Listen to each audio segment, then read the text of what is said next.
L'incendie sur les lieux de travail est un sujet très préoccupant et d'actualité permanente. Chaque année, des victimes sont déplorées lors d'incendies d'établissements industriels et commerciaux. Dramatiques sur le plan humain, ces sinistres le sont sur le plan économique et peuvent entraîner la disparition de l'entreprise et du coup la perte d'emploi. Nous venons de suivre une séance sur la prévention du risque incendie en entreprise. Je peux dire que ce séminaire a été animé par un panel d'experts constitué à la fois des sapeurs-pompiers, des experts en risque incendie. Et c'est un événement très important parce que cela permet à nous, qui sommes les maîtres d'œuvre sur le terrain, d'avoir des éléments à implémenter sur le terrain. On nous a parlé notamment de comment prévenir ces risques incendies. Quelles sont les dispositions à prendre à l'amont pour éviter la survenue des incendies? Quelles sont les pratiques à mettre en œuvre dans les entreprises, du plus petit employé jusqu'au directeur de l'entreprise, pour que ces risques-là soient minimisés? C'est de cela que nous avons discuté. Il y a eu des échanges sur des pratiques, des études de cas qui ont été présentées et que nous avons quand même retenues. Cela dit, il revient aujourd'hui à chaque acteur de cette chaîne-là de jouer effectivement son rôle en mettant soit les moyens à disposition pour solliciter les experts qu'il faut pour que les équipements normés pour la protection incendie soient installés. Mais au-delà de cela, il faut que le personnel soit formé pour pouvoir utiliser ces équipements-là en cas de sinistre.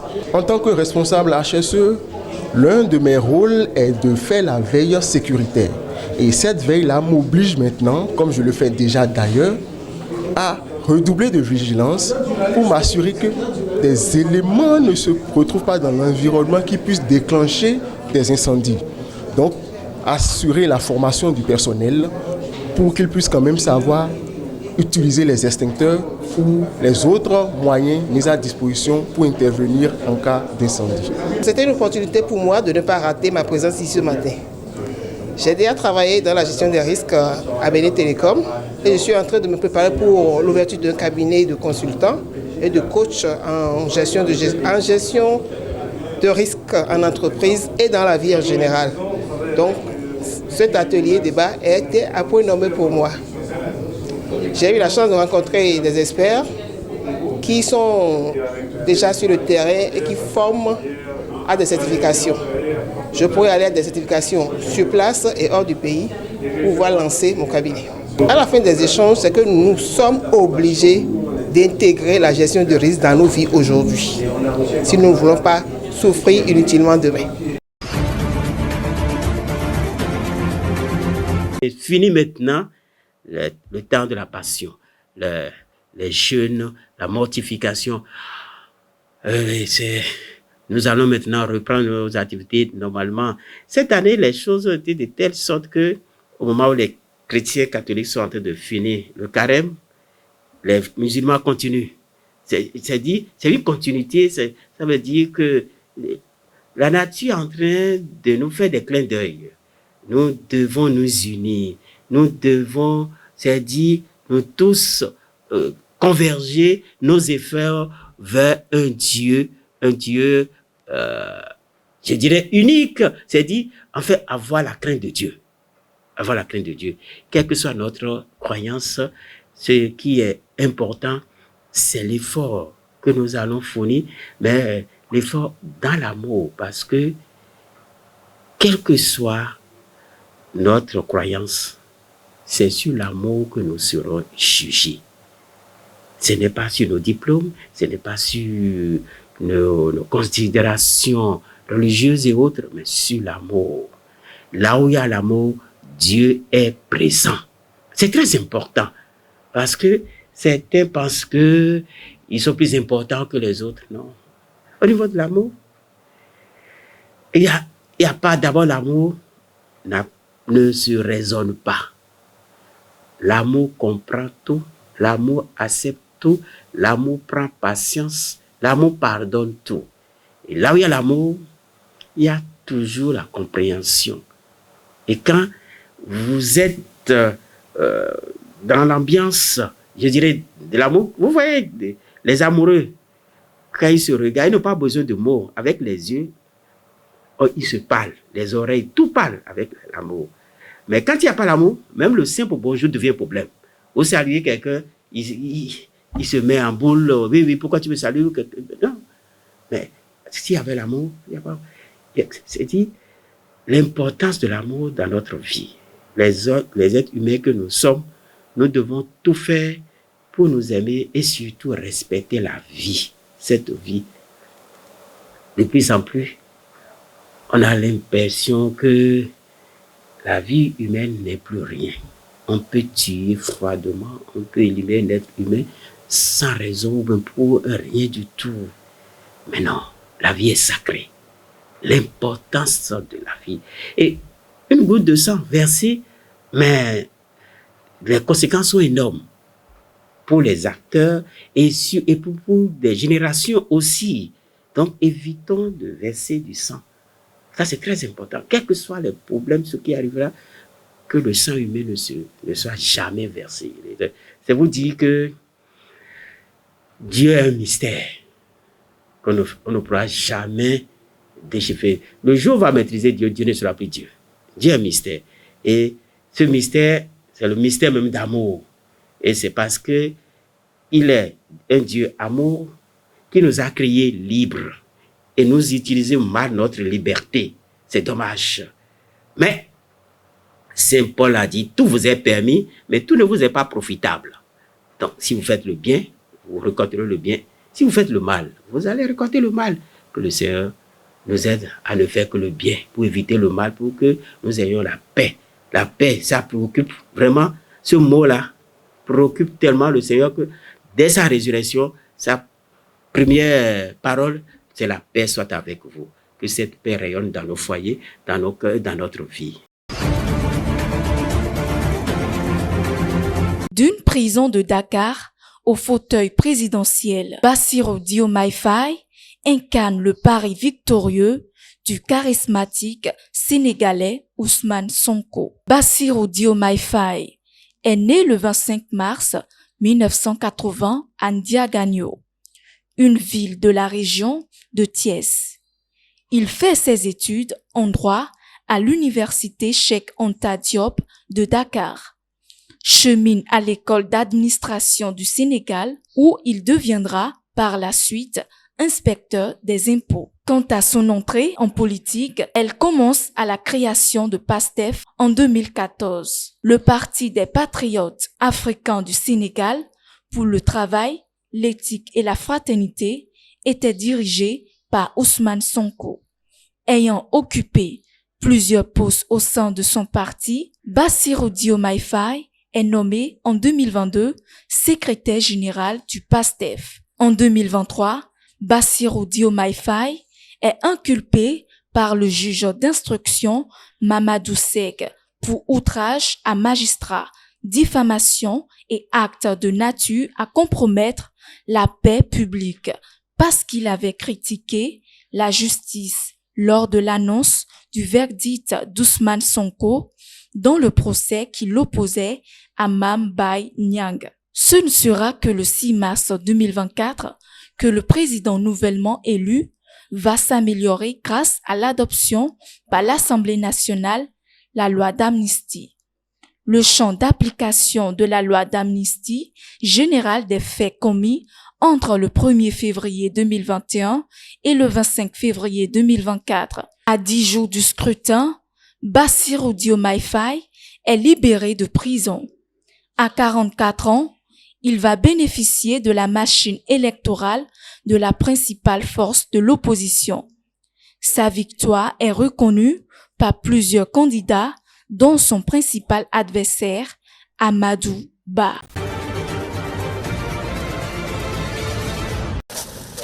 La Côte d'Ivoire va augmenter de 50% le prix de vente du cacao. D'ici quelques jours, le prix officiel de ce produit passera de 1000 à 1500 francs CFA, soit 2,47 $ le kilogramme, selon des sociétés d'exportation voulant garder leur anonymat.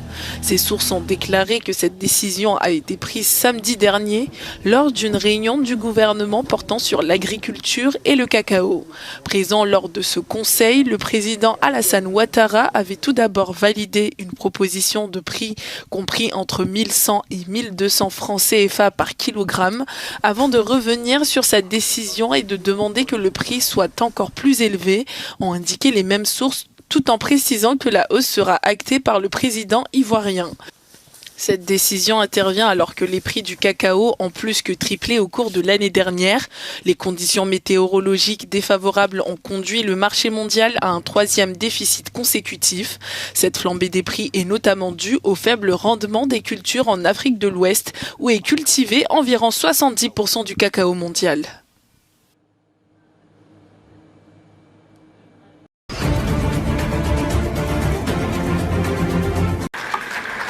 Plus de 80 partis politiques et associations réclament la tenue d'une élection présidentielle au Mali et la fin de la transition dans ce pays dirigé par un groupe militaire depuis 2020. Dans leur communiqué publié dimanche soir, ces partis politiques et associations affirment que la durée de la transition a pris fin le 26 mars dernier. En effet, la junte avait décrété en juin 2022 que les militaires céderaient le pouvoir aux civils à la fin de la transition et après une présidentielle prévue cette année en février. Mais les militaires au pouvoir ont depuis annoncé le report des élections à une date toujours inconnue. Un groupe d'associations et de partis politiques et le réseau des défenseurs des droits humains au Mali exigent un retour à l'ordre constitutionnel et demandent la mise en place d'une architecture institutionnelle à l'effet d'organiser dans les meilleurs délais l'élection présidentielle selon les termes du communiqué publié dimanche soir.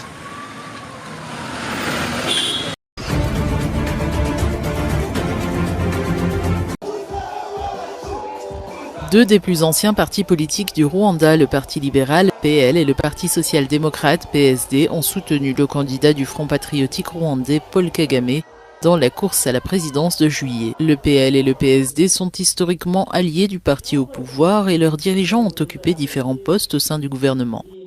Ces deux partis rejoignent 4 autres petits partis politiques membres d'une coalition de soutien à Kagame aux côtés du Front patriotique rwandais au pouvoir. Il s'agit du Parti démocratique idéal, de l'Union démocratique du peuple rwandais, du Parti de la prospérité et de la solidarité et enfin du Parti socialiste rwandais.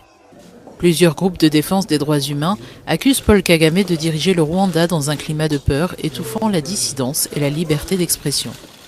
L'un des rares concurrents de Paul Kagame au scrutin présidentiel est le chef du Parti vert dans l'opposition, Frank Habineza. Le Rwanda prévoit ses élections présidentielles et législatives le 15 juillet, conformément à une décision l'an dernier du gouvernement d'organiser ces scrutins à la même date.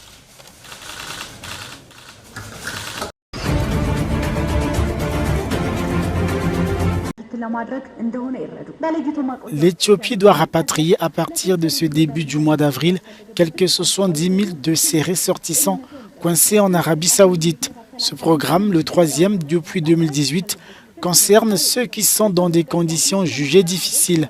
En mars 2022, Addis Abeba a conclu un accord avec Riyad pour rapatrier plus de 100 000 Éthiopiens, suite aux accusations des groupes de défense des droits de l'homme selon lesquels l'Arabie Saoudite maltraitait les travailleurs étrangers. Reste à mettre en place la logistique nécessaire alors que l'Éthiopie accueille actuellement environ 900 000 réfugiés en provenance des pays voisins. Addis Abeba doit aussi faire face aux 4 millions de personnes déplacées internes, victimes de ses propres conflits et des difficultés environnementales, selon le service éthiopien des réfugiés et des rapatriés. En 2023, les États-Unis ont apporté une assistance humanitaire d'au moins $1 milliard à l'Éthiopie via le Programme alimentaire mondial et l'UNICEF.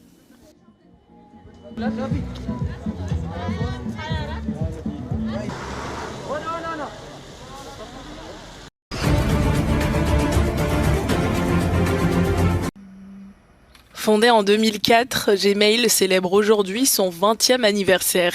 Lancé un 1er avril, l'apparition de cette application gratuite offrant de nombreuses fonctionnalités et une capacité de stockage exceptionnelle donnait l'impression que c'était un poisson d'avril. Je pense que beaucoup de gens considèrent aujourd'hui Gmail comme une référence. Ce service de messagerie compte aujourd'hui environ 1,8 milliard de comptes actifs. Mais il ne faut pas oublier qu'il a été lancé il y a 20 ans et qu'à l'époque, il n'existait pas vraiment de bons services de messagerie électronique accessibles via un navigateur web.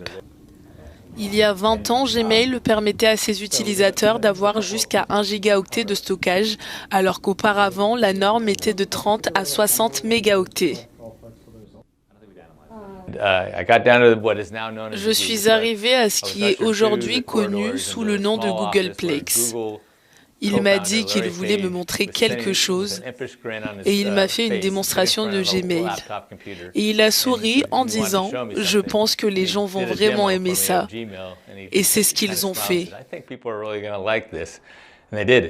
Gmail offre aujourd'hui à ses 1,8 milliard d'utilisateurs actifs 15 gigaoctets de stockage gratuit avec Google Photos et Google Drive, même si cela représente 15 fois plus d'espace de stockage que ce qu'offrait initialement l'application. Cela reste insuffisant pour de nombreux utilisateurs.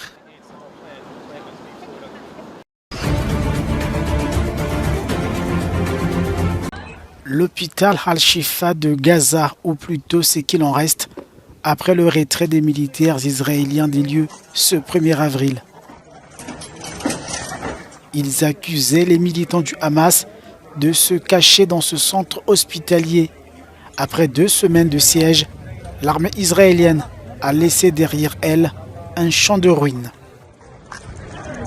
Bâtiment lourdement endommagé et carbonisé, des patients ont été sortis du sous-sol de l'hôpital, alors que selon l'Organisation mondiale de la santé, au moins 21 personnes sont mortes pendant l'occupation de ce complexe.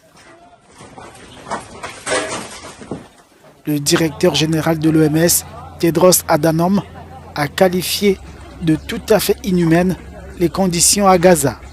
Israël dit avoir terminé son opération à Al-Shifa, bilan au moins 200 terroristes éliminés et 900 personnes arrêtées dans ce secteur.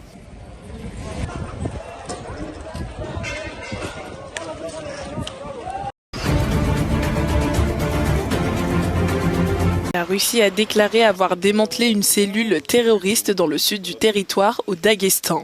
L'organisation est suspectée d'être impliquée dans l'attentat du 22 mars à Moscou. Les services de sécurité russes ont annoncé avoir arrêté très tôt dimanche matin 3 hommes qui planifiaient des attaques terroristes dans la région. Le comité antiterroriste du pays a déclaré que les suspects avaient été arrêtés lors des perquisitions à Makachkala et Kaspiysk et que des armes et des munitions avaient été trouvées dans leur appartement. L'opération n'a pas fait de victimes, a déclaré le dirigeant du Daghestan dans un communiqué publié sur Telegram. Il a également ajouté que les suspects avaient été retrouvés et arrêtés après le renforcement des mesures de sécurité dans la région suite à l'attentat de la semaine dernière à Moscou.